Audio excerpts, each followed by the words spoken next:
চরিত্রের উপর সংক্ষেপে আলোকপাত করছি।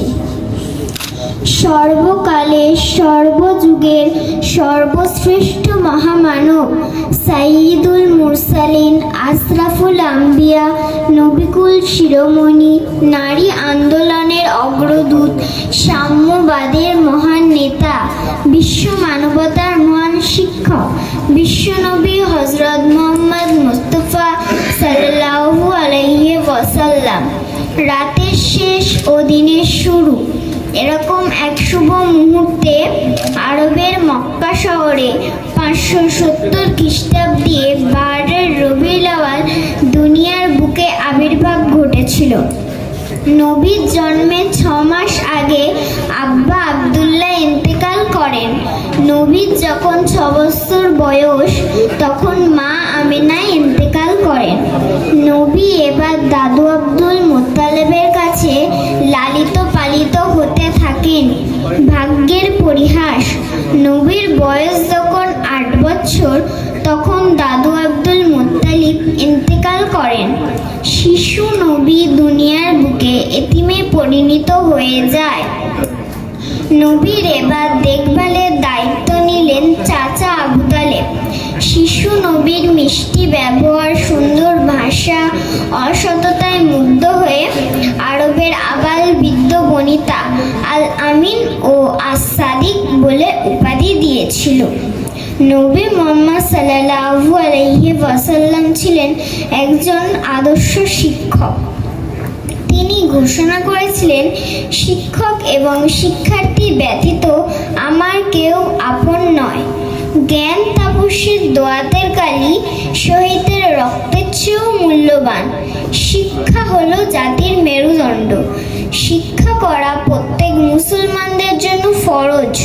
তোমরা দোলনা থেকে শিক্ষা শুরু করো ততক্ষণ পর্যন্ত যতক্ষণ না কাফনের ভিতরে প্রবেশ করো।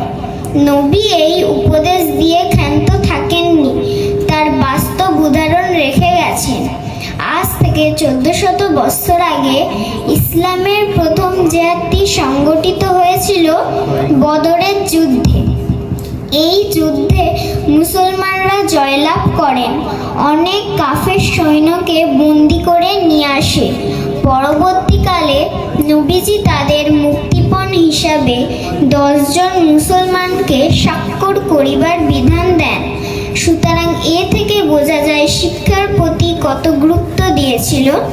আজ থেকে 1400 বছর আগে তা সহজে অনুধাবন করা যায়। নবী মুহাম্মদ সাল্লাল্লাহু আলাইহি ওয়াসাল্লাম ছিলেন সমাজ সংস্কারক। তিনি ঘোষণা করেছিলেন, অহংকারী কুকুর ও শূকরের স্বভাব প্রাপ্ত হয়। অত্যাচার হতে সতর্ক থাকো, কারণ উহা অন্তরকে ধ্বংস করে। রাগ করিও না, উহা বিবাদের সৃষ্টি করে। ক্রোধ করা শয়তানের কাজ। শয়তান অগ্নি হতে তৈরি, আগুন পানি দেয়া লেভানো যায়। সুতরাং তোমাদের মধ্যে কেউ যদি রাগান্বিত হয় সে যেন ওযু করে নেয়। লোভী কখনো বেহেশতে যাবে না, নিন্দুক কখনো বেহেশতে যাবে না। হিংসা করিও না, আগুন যেমন কাঠকে দগ্ধ করে দেয়, হিংসা তেমন নেক আমলগুলিকে ধ্বংস করে দেয়। নবী মুহাম্মদ সাল্লাল্লাহু আলাইহি ওয়াসাল্লাম ছিলেন নারী আন্দোলনের অগ্রদূত। যুগে যুগে নারীদের নির্যাতন ও বঞ্চনার ইতিহাস শোনা যায়। নারী জাতি যুগ যুগ ধরে ছিল অবহেলিত, অপরন্তু এদের জ্যান্ত কবর দেয়া হতো। সহমরণের জন্য স্বামীর চিতায় জোর করে তুলিয়ে দিত, ইচ্ছা অনুযায়ী তালাক দিত। পিতার ঔরসে জন্ম নিয়েও পৈতৃক সম্পত্তির কোনো অধিকার ছিল না। এই অবলা নারী জাতির জন্য যুগে যুগে সংস্কার সাধক মহাপুরুষগণ কোনো বিধি ব্যবস্থা করে যেতে পারেনি। অপরন্তু সমাজে এদেরকে নিকৃষ্ট জাহান্নামের কীট, বিষাক্ত ভেমরুল, শয়তানের দালাল ইত্যাদি বলিয়া গালি দিতেন।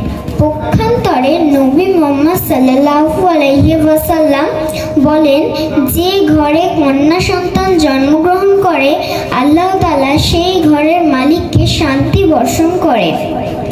প্রিয় নবী আরও বলেন, যে ঘরে একটি কন্যা সন্তান, দুইটি কন্যা সন্তান কিংবা তিনটি কন্যা সন্তান জন্মগ্রহণ করে এবং তাদের শরিয়ত মোতাবেক শিক্ষা দিয়ে সৎ পাত্রস্থ করিবে, ইনশাআল্লাহ সেই বাবা মাকে আল্লাহ তাআলা 3টি জান্নাত প্রদান করিবেন।